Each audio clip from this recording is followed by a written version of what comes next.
you all so much for taking the time to join us on this Friday morning here on the East Coast. I imagine that this has been a fantastic conference for all of y'all, and I know you've probably seen and learned a lot. So we appreciate you sticking it out to the end in this final day with us here this morning. I'm Mo McGough. I'm the Chief of Staff of the Policing Project at the New York University School of Law, and I am thrilled to be having this conversation with this group of experts today. Our focus is going to be on sustaining public health and public safety partnerships, which I imagine if you are attending this conference, you likely have a lot of thoughts about. One of our primary focuses at the Policing Project is reimagining public safety and really disaggregating the police function and trying to understand, when people call 911 for help, what is it that they actually need? And what are the services that require an enforcement response? And what are the services that are more appropriate for social intervention, like a public health intervention? I'm sure it won't surprise anybody on this call that in the months and almost year now since the police killing of George Floyd in Minneapolis, the demand for that kind of approach for public safety models has significantly increased. And we're seeing a lot of requests for support from jurisdictions who have not previously approached public safety provision through a lens of public health partnerships. And in many ways, they're starting from scratch, and you might imagine what that looks like at the jurisdictional level. It is fraught with challenges. I am thrilled today to be joined by these experts because they have spent their careers building and sustaining the types of critical public safety and public health partnerships that are so desperately needed. So what we're going to learn about today is a little bit about some of the history of a lot of these more established partnerships, how they've expanded, and then we'll have a discussion about where they could and should go next. Our first panelist is Dr. Mallory O'Brien. She is an epidemiologist at the Medical College of Wisconsin, though she's currently on loan to the federal government, both at the U.S. Department of Justice and the CDC, to work on sustainable public health and public safety partnerships. Next, we'll hear from Melissa Heinen. She's an epidemiologist and senior public health associate at the Institute for Intergovernmental Research and the founder of SALIS, Inc. Lindsey Kato is an epidemiologist and the head of training and strategy at the Division of Overdose Prevention at the CDC. And then we'll turn it over to you all for questions and a discussion about how these partnerships could and should be sustained in the long term. So Dr. O'Brien, it's all yours. Thanks, Mo. So nice to be here with all of you today. I'm really excited to have a conversation with you all about the exciting work that we've all been able to accomplish in the last, well, for me, it's over 20 years. So I just wanted to start out with talking a little bit about my career, and I think that leads well into the conversation that we're trying to have today. I have been in a unique position over the last, as I said, 20 years, really straddling public health and public safety. As an epidemiologist, I've always brought that public health lens, but throughout my career, I've had the opportunity to be embedded in local public health, local law enforcement, state public health, State Department of Justice, and now, as Mo said, I'm in the at the federal level with the Centers for Disease Control and NIJ. So I think it gives me kind of a unique perspective and a unique view.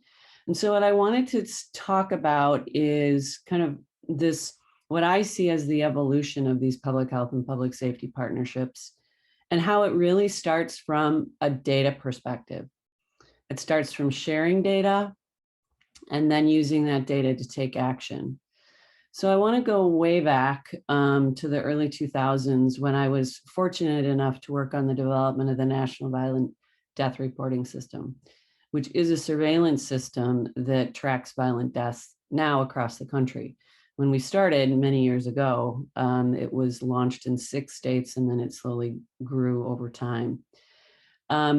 And that was really a way for people to start sharing data. It was a way for public health to lead and bring on other partners, including medical examiners and coroners, and law enforcement. And it was a way to bring all of the data that we would need together to start thinking about how do we prevent violent deaths. And it allowed us to take both the public safety lens and the public health lens.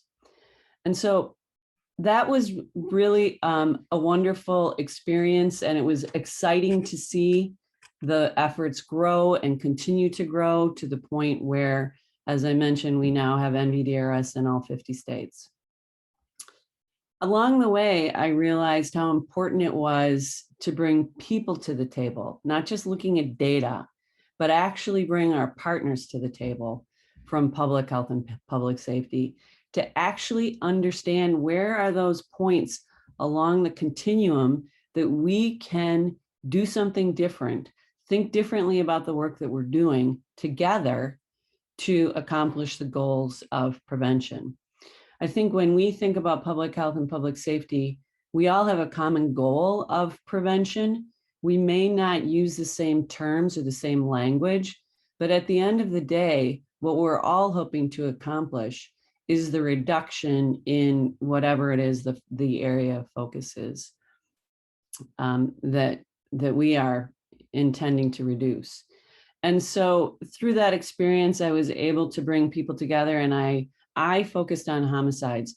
The National Violent Death Reporting System focuses on homicides, suicides, unintentional deaths, and undetermined deaths. And I chose to go off in an area and focus on homicides. And what I ended up creating back in 2005 was the Milwaukee Homicide Review Commission, which was a way to take NVDRS and basically put it on steroids, where you're not waiting for a piece of paper or a report to come in to start looking at a death and thinking about prevention. You're doing it in real time. You're looking at those homicides as they're occurring, and you're bringing partners to the table within a short period of time, a month or so that you can start to really think about prevention. And so I had the opportunity to create that, expand that. When I talk about partners and I talk about we, I talk about the big we. I'm talking about law enforcement. I'm talking about prosecution. I'm talking about corrections. I'm talking about the courts. I'm talking about municipal issues. So you might need a city attorney. You need public health. You need schools, school safety. You need U.S. partners, including the FBI, ATF, the U.S. Attorney's Office. You need all the players in the room to have the discussion on how do we prevent the next non-fatal shooting or homicide. And the other piece that's so important, and what we built into the homicide review process, was the community. You need to have the community involved. And so we created another layer of case review that brought in the community. So those were cases that were cleared cases. We talked about what was available through an open records request. And we were very successful. We had, I'm no longer doing it, which is why I'm using the past tense. We had over 1,000 recommendations that we created over the course of time. And we had an executive committee that helped move those recommendations forward. And why is this also important? Because we know that if we do it well, it works. And along the way, there was an evaluation that was completed on the homicide review process that was funded by the National Institute of Justice, which was also a partnership between public health and public safety. The two leads on the evaluation were Deb Asriel, who was and still is at the School of Public Health at Harvard, and the other is Anthony Baraga, who at the time was at the Kennedy School at Harvard. And we found that in the districts that did the case reviews, there was a 52% decrease in the monthly counts of homicides compared to a 9.2% decrease in the districts that were not participating in the case review. So clearly, once we made that, we figured out that it was really, really working. We started doing case reviews across the city and ended up reducing homicides to a place that we'd never seen, way below 100 in 2010. And then we can talk about that later if somebody wants to. But anyhow, my point is, we know that if we do it well, it works. So through that experience, it was pretty easy for me to see, and my partners to see, that this was a process that worked. And so we started expanding the process. We started doing different kinds of case reviews. We did sexual assault reviews. We did domestic violence homicide reviews. We even created a juvenile justice review because we knew there were issues within our juvenile justice system. So going through a case review, you can look at aggregate data, and that is part of the process to bring the aggregate data to the table so we understand on a magnitude what's going on. But then to really get into the weeds and get into those cases, you really have a much better understanding of what does that aggregate data mean and where are those points that we can truly intervene and look at some system issues and make some system change. And so from there, I was very fortunate to start leading an effort in Wisconsin under the development of the overdose fatality reviews. And all of these reviews that I'm describing are very similar in nature. It's bringing the right people to the table, having aggregate data to look at to start, being able to share information at the case level. So you're getting into that case level, and then it really shows you where those opportunities for intervention and prevention are. And because you've got everybody at the table, you've got a mechanism for change. You've got a mechanism to develop those recommendations and actually implement those recommendations that leads to the reduction that we're all looking for. But you know what happens along the way? The partnerships are strengthened. You start this process and people are looking at you like, what are we doing? Are we really sharing information with these people? And after you get to a point where people are seeing that there is success, that something is happening, there's action being taken, those partnerships become stronger and stronger. And they then allow you to look at other issues as I described. So how you saw how we progress from homicides to non-fatal shootings to, continue to look at other issues. We know it works, but it's key that you have those partnerships. And as you move forward, those partnerships are strengthened and expanded. You bring more people to the table. So I'm going to stop there because I think I'm going to turn it over to my colleague, Melissa, who also works on overdose fatality reviews. And I think she can take the public health, public safety partnerships that are required in OFRs, overdose fatality reviews, and give you another example of how powerful those partnerships can be. Thank you, Mallory. Good morning, everyone. I'm excited to be here this morning. Can everyone hear me okay? Okay. It's so fun. I get to work with Mallory on a daily basis, and it's so fun to sort of hear the evolution of her career and sort of how she's been able to be a witness to the value of these partnerships over time. It really has such a strong background in the law enforcement sort of part of it, that partnership. And so I just want to share a little bit about my journey. So I'm about 20 years too, kind of scary, doing injury and violence prevention. And not everyone knows this, but my background's a nurse. And as I was a nurse, I kept getting frustrated that we weren't preventing people coming into the hospital. So really decided to go into public health to prevent it, and ended up being an epidemiologist such as Mallory. So really trying to understand who's having what experiences. And I was a nurse while getting that training and realized that the medical chart, the things we were documenting about events, weren't really capturing the whole story. The data wasn't quite telling us enough. And throughout my life, I ended up becoming a suicide loss survivor. And through that journey, I was an epidemiologist at the time, looking at aggregate data. And again, feeling this stark contrast between what the data was sharing and what the true complexities of the situations were. And that we needed to understand both sides. We needed to sort of know who and where and how and when, all the values of epidemiology. We needed to use those tools, but we really still weren't getting a rich understanding of like the how and the why. And so during that time, I sat on a state advisory committee for suicide prevention, and we did many case reviews. This was like in early 2000s, looking at suicides, and the medical examiner would share some stuff. And we were starting to already pull themes that we wouldn't have had in the data. And we were able to develop some really targeted prevention strategies, particularly around working with gun shops and trying to discuss the sales of guns and education about it and everything, because we had a couple cases in a short window of time that had purchased a firearm on the day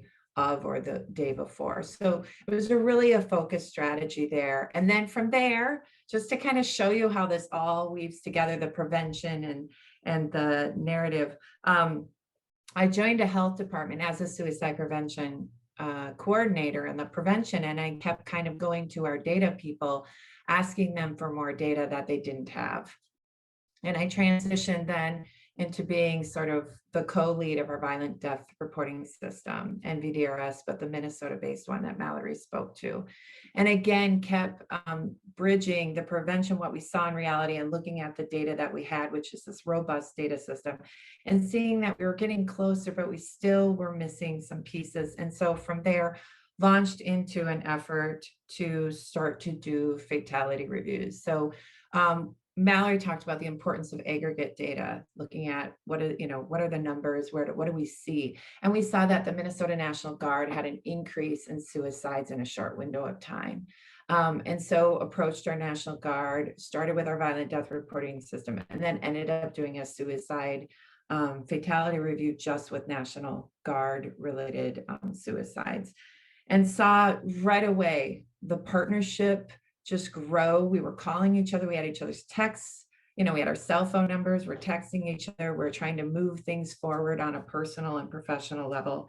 And then from there went on to looking at domestic violence related suicide or related homicides. And then got the opportunity to work with Mallory on an effort in Minneapolis to do overdose fatality reviews. And I think it's the blending of all of these pieces and her history, as you've heard it, in my history, that really brings us both excited at a national level to advance the value and the role of fatality reviews in communities and trying to address these really complex social issues. So from there now, as Mallory mentioned, I'm housed with Institute of Intergovernmental Research, IAR, which is one of the training and technical assistance providers for the COSAP Comprehensive Opioid Stimulant and Substance Abuse Prevention Program. My face always does this because I really hope I get all the words right in that acronym. And IIR and my sort of portfolio in partnership with Mallory and others is to really advance and expand the use of particularly overdose fatality reviews across the country to really address the opioid epidemic that is impacting, and we're losing so many lives every day too. So some of the things we have been able to do, and we'll talk about it more, but just, what does that look like? Well, that really results in us trying to advance the standards of practice across the country at and local and state level by developing resources and tools and coordinating those and really supporting ongoing training and technical assistance. So finding out who's doing what so we can connect them with others who want to learn from them. And there are resources available that I can put in the chat if people are interested, but we have an online toolkit that really is a practitioner's guide from beginning to end and throughout the process of how to sort of have a successful OFR as possible. And what we know is that the basic framework and the practices we outline for the overdose fatality review really applies to all these other types of reviews that we have spoken about, and will be probably new ones coming down the road as communities evolve. So the other thing that we were able to do is really build on both our prior experience working with violent death reporting system and other data, and really think about what data are necessary to collect, store, and analyze. So we currently have a national sort of standard data system. It's overdose fatality review data system version 1.0 that we're piloting to really sort of capture what we're talking about here today and advance the field, and not only capture all those complexities and nuances of people's lived experiences and the systems they've interacted with and the missed opportunities for intervention and prevention, but also understand the community context in which this all occurred. We know that the community in which people live greatly impact their health and outcomes. And then also all these recommendations, all the fruits of this labor. We have a tool to try to capture this so we can better advance both where we're putting efforts into evidence-based prevention, as well as very community-based organic needs, and trying to understand those so we can sort of set an agenda to support those at a national, state, and local level. So I will pause there. That was probably more the time than I was allotted, but hopefully that kind of shows the importance of bringing different perspectives to the table and different lived experiences and skills. Thanks, Melissa and Mallory.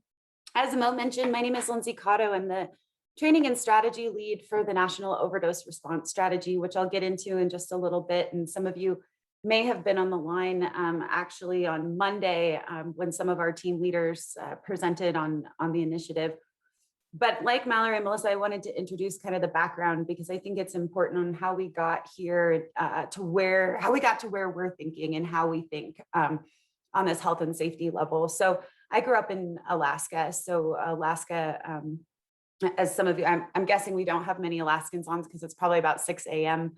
Alaska time right now. But Alaskans would tell you that we have quite a few issues that really, that are priorities in the state of Alaska that really revolve around public health and law enforcement, and these relationships that really intersect between health and safety, whether it's violence, domestic violence, homicide, sexual assault, suicide, substance use.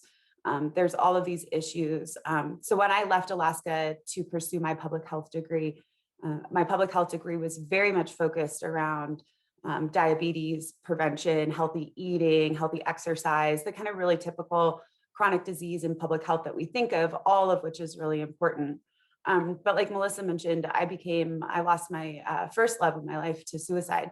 And in that time period, I was in school and for public health thinking, well, how can we expect people to exercise? How can we expect people to manage their diabetes and eat healthy and all of these things if people, if we're not addressing, the people's mental illness or mental health and substance use. And so it kind of opened up this door to me for suicide prevention. And as Melissa mentioned, when we embarked on suicide prevention, a lot of the work that I did when I left school and went back to Alaska to do suicide prevention was really with law enforcement, because as we know, not only is prevention important, but postvention, which is what happens after suicide, is really critical to preventing future suicides. And a lot of that response can revolve around the relationship with law enforcement and public safety.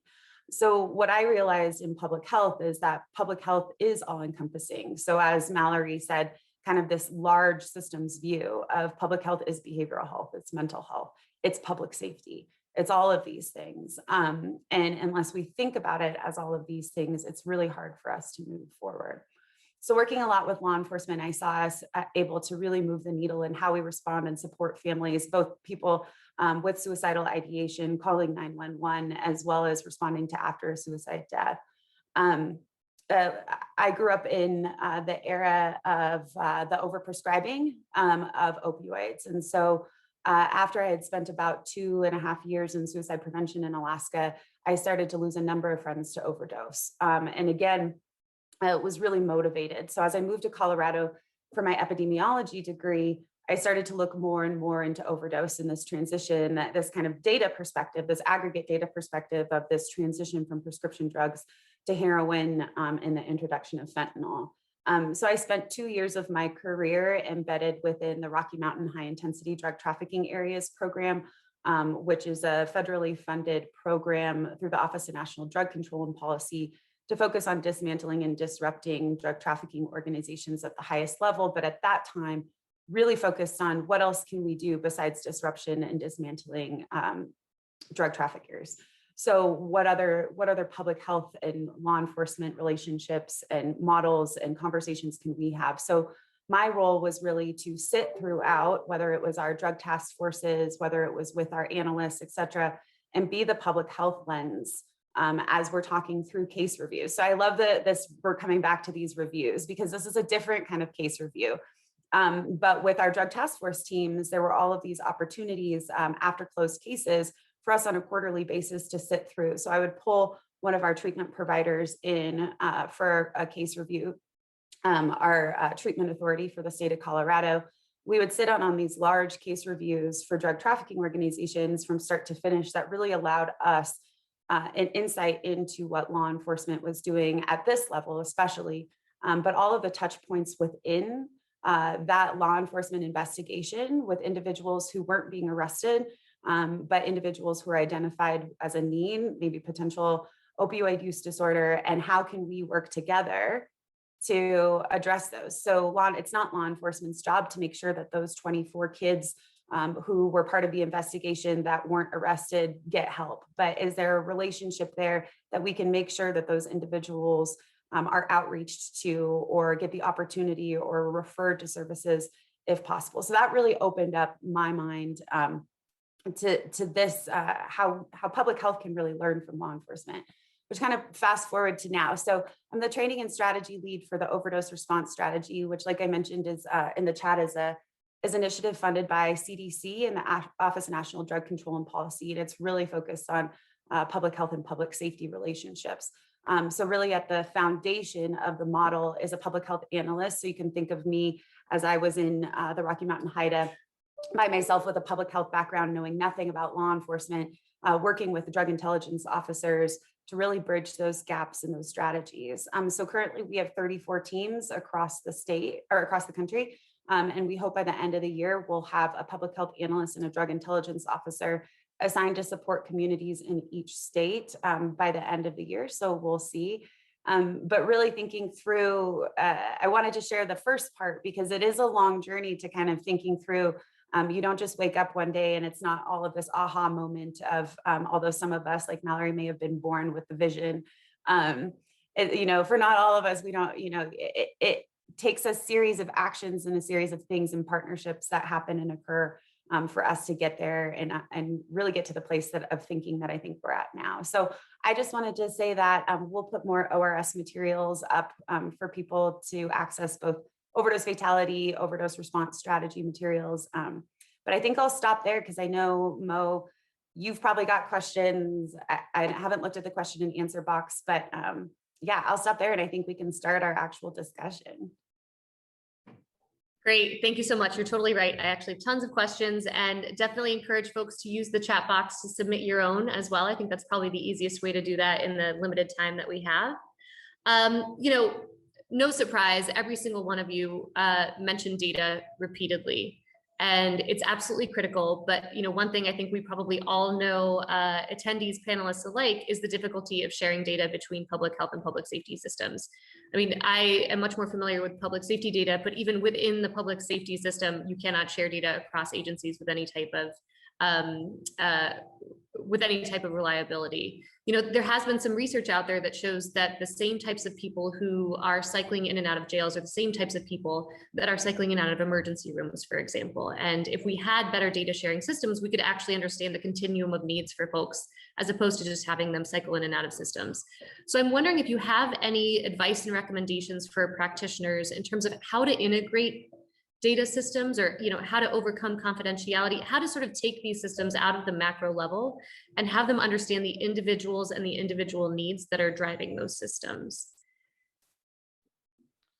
Well, so can I say two things? One is, Mo, you are absolutely right. You are absolutely right at how challenging that information sharing can be across agencies, across sectors.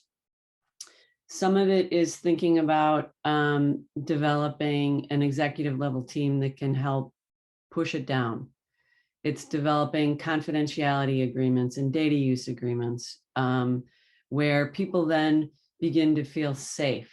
Because a lot of this is about trust, right? It's about trust that when you share the information, it's being used for what its intended use is, and that nobody's going to get bit in the butt on the back end. And so figuring out that, I think, is important. And so that's some of the work that we've done through the various kinds of reviews that I've discussed, and what we've done with overdose fatality reviews. And I don't know this for certain, but I'm sure there's some aspect of that in the ORS that Lindsey described. I'm not in the weeds on that, so I can't say that for certain, but she's nodding her head. So it's developing confidentiality agreements, data use agreements that people can use. It's working on developing trust, which again leads to stronger partnerships.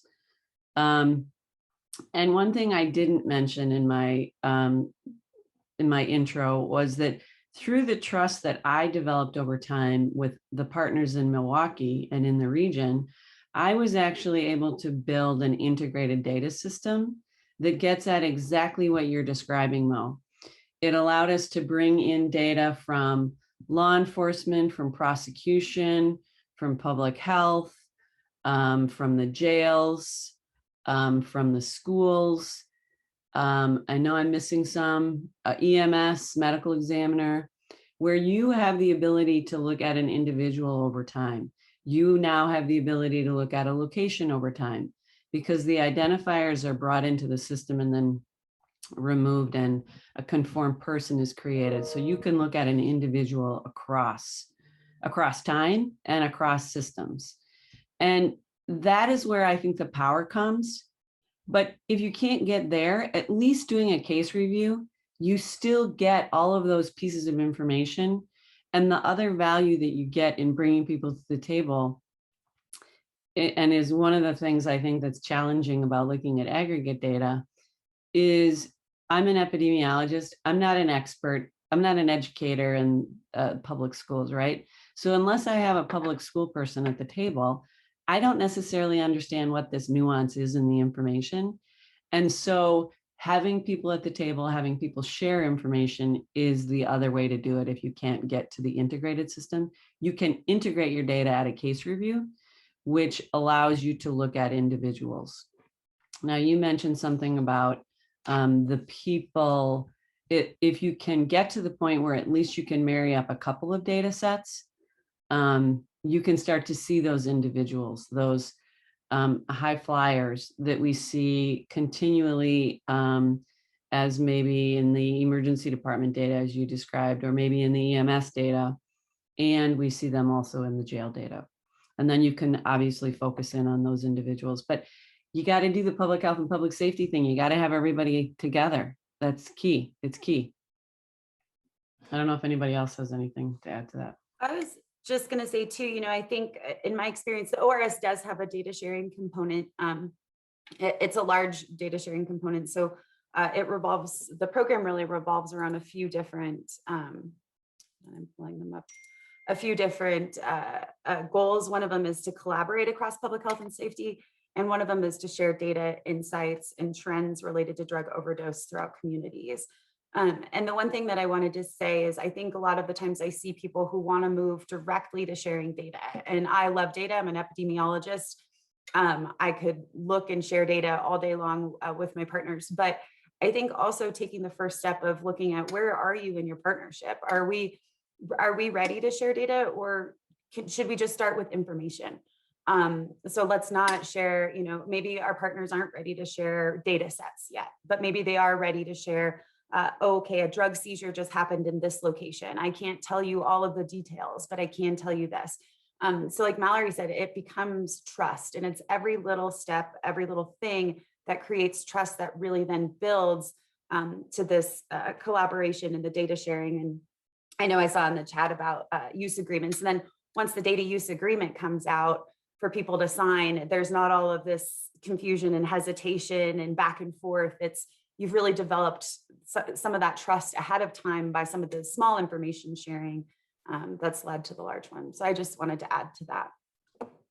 And this is Melissa, just they must have seen my notes because they built upon everything. I think the one thing I would say, and I was going to say you need partnership, all that sort of great information. But the key thing is sometimes your partners can have rights or abilities that you are unaware of. For instance, a lot of public health have a public health authority where if there is deemed a public health need or epidemic or crisis, they can sort of request information and records that other entities do not have ability to do.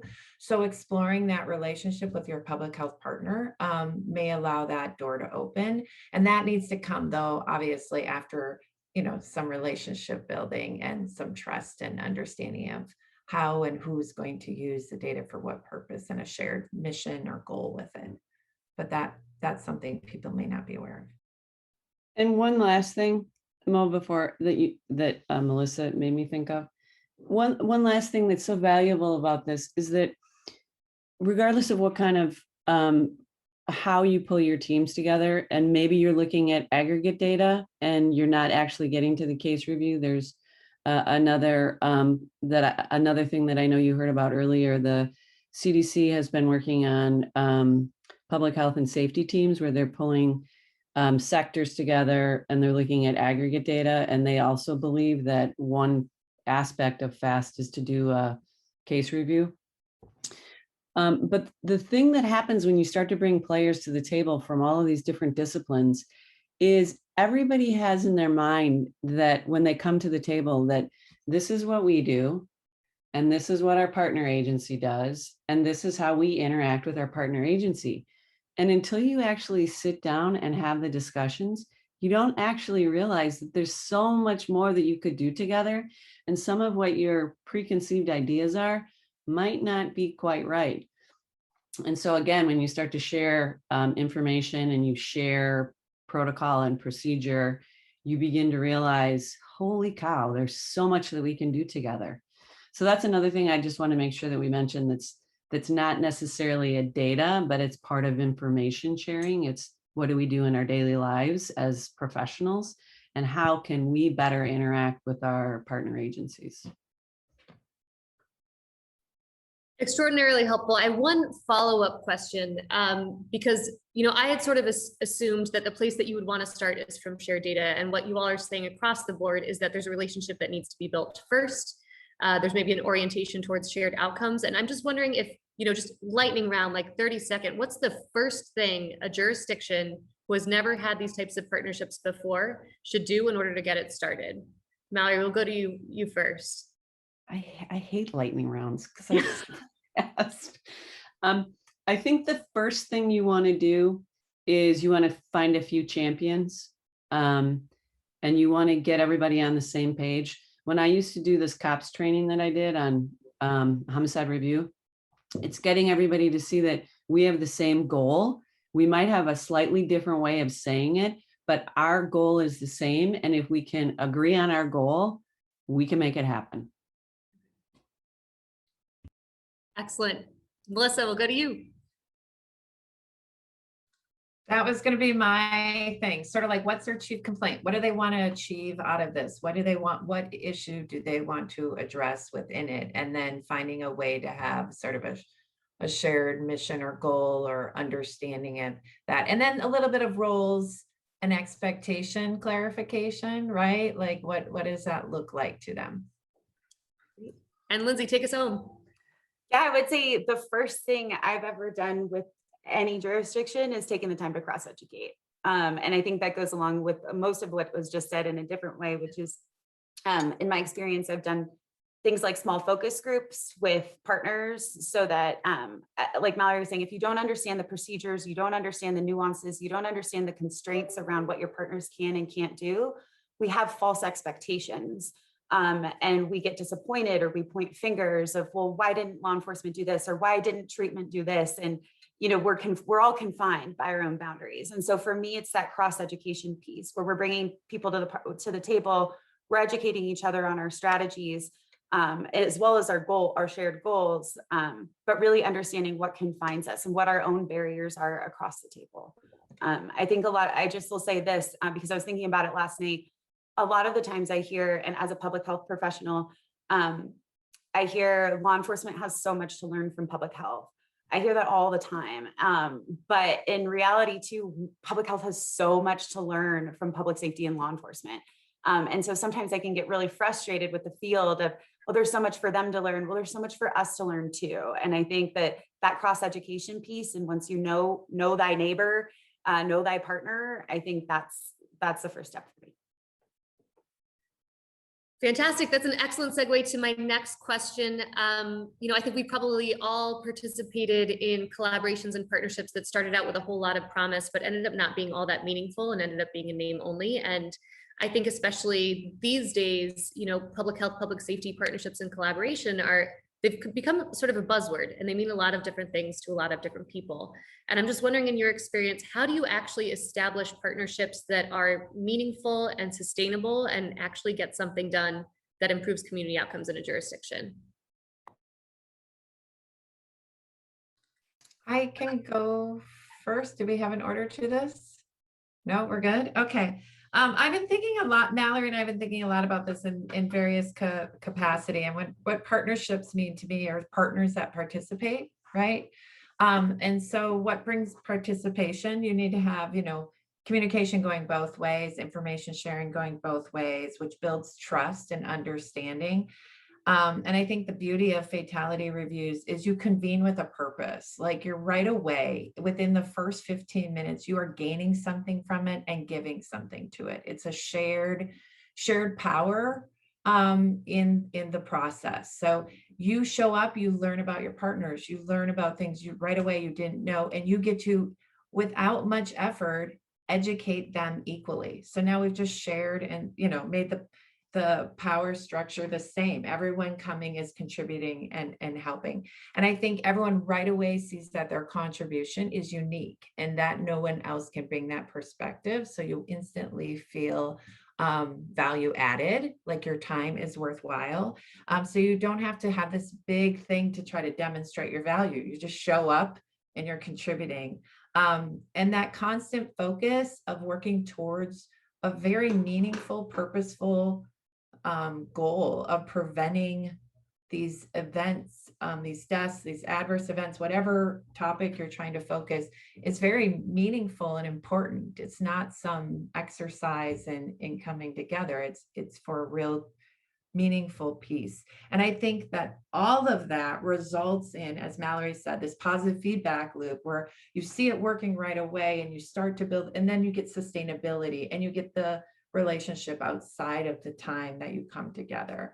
And then all of a sudden partnership means way more than coming together and having this shared power of information. It's outside and allows you to pivot and address whatever new thing comes your way. So I'm just, I think it's such a unique framework that allows for that. So it kind of happens. Be hard to not happen in my mind. Okay, Mallory, you're off mute. Yeah, so the one thing I would add, and I'm not taking this lightly, but I will say this because I know I have some CDC partners here and in the audience, is data to action, which is the D2A, which is the overdose prevention big strategy that CDC has, is really the key. Data to action. That when your partnerships become stale and people aren't getting anything out of the partnerships is when it kind of is in name only, right? So if there's action being taken, that's when people are more engaged. Yeah, especially when you think about our public health and law enforcement partnerships. Our law enforcement partners are used to action, they're used to taking action on cases. And so if we continue, in public health, we have the tendency to sit around in a lot of circles traditionally and talk about the problem in 1,000 different ways before action is taken. And I think one thing I learned with law enforcement is, okay, it's okay to talk about these things, come up with a plan, let's pilot something together, even just a small little pilot that builds that meaningful trust. But I guess in answer to the question, I'm a big fan of the collective impact approach, but some of the foundation of that approach, which is the continuous communication, the shared measurements, the aligned goals and vision, coming around meaningful partnerships means that everybody not only sees the goal as meaningful, but sees their role as meaningful and sees everybody else's role as meaningful. So what I do with my agency and the actions that I take and the strategies that I implement impact my partners. And that's a meaningful partnership because we all have that understanding that before we take an action, we really have an idea across the spectrum and across the system, how our actions as partners affect our other partners. And to me, that's meaningful collaboration. Brilliant. I'm so glad we're recording this because y'all were saying such fantastic stuff and I couldn't keep notes fast enough, but this is amazing. And you know, what strikes me is that you all have obviously dedicated your career to thinking this way and to serving communities in a way that actually integrates systems to improve outcomes as opposed to just siloed approaches to whack-a-mole in terms of social interventions. You know, what resources are out there? What can a jurisdiction that has never done this before, that doesn't have one of you in their jurisdiction supporting them, what can they do? Is there anything out there? Are there organizations that are thinking this way, or is that maybe a critical need that we need to think about filling? Well, to plug some of my work, I actually, I had a grant that ended a bit ago from the COPS office to develop a national training and technical assistance program for homicide reviews. Those documents are supposed to be coming out in May from the COPS office. So those documents will be available. And we took a lot of the work that we had done on the development of the homicide review documentation, and Melissa worked then on taking that and creating it for overdose fatality reviews. And remember what I said in the beginning, that whether you're doing an overdose fatality review, a homicide review, any kind of review, the premise of all of these is the same. The players might be a little bit different, but, or even if you're thinking about the public health and public safety teams that CDC has put together. There's tons of documents that Melissa can share on the IIR website on overdose fatality review. They're applicable to any kind of review. I sat in on Friday, I was fortunate enough to sit in on a elder abuse fatality review that was occurring in Harris County, Texas. And the woman who was leading the elder abuse review said, I went to your OFR forum and it so helped me think about how to improve my elder abuse fatality review. So there's that. And then the last, I don't have a link for it, but we can get you a link. The last thing that's out there that I think is valuable is to look at the FAST toolkit that CDC has put together. The FAST toolkit is the companion document to the overdose fatality review practitioner's guide that Melissa and I put together. So those are readily available for people to start looking at and taking, and we are of course available to provide any assistance that a site would need, so they can reach out to any one of us. Yeah, I'm going to put the FAST link in. I've been posting other links throughout in the chat. I think the thing is we're not shy about brainstorming and processing with people too. So if we're not in your jurisdiction, we can help you think about how to find someone in your jurisdiction. It may not be by title, it may be by action, and we can sort of process that with you. I think we're all eager to see this expand and be local. So yeah, use us as resources. I think our LinkedIns are attached maybe to the HOVA app and all of that stuff. So as you can tell, we could probably talk about this and how it relates, you know, how the work we do and how it relates to the future. I think we could talk about this all day long. I'm trying to have Mo put on a podcast for us in the future. But I do think, so obviously we're open, you know, send us a message on LinkedIn, send us an email message. We're open. This is our passion. This is where we have spent our careers and will continue to spend our careers. And so anything that we can do to help support that. I see our colleague Stephanie Rubel put the CDC FAST toolkit in the chat box for you all. And she actually wrote that. So you got, and I know she gave the presentation earlier. Thank you, Stephanie. Okay, Mo, I think we're gonna have to wrap it up there. Last comments to you. Okay, thank you so much, Richard. This was really seamless. So kudos to you and the team, Richard, for making this as well run as it is.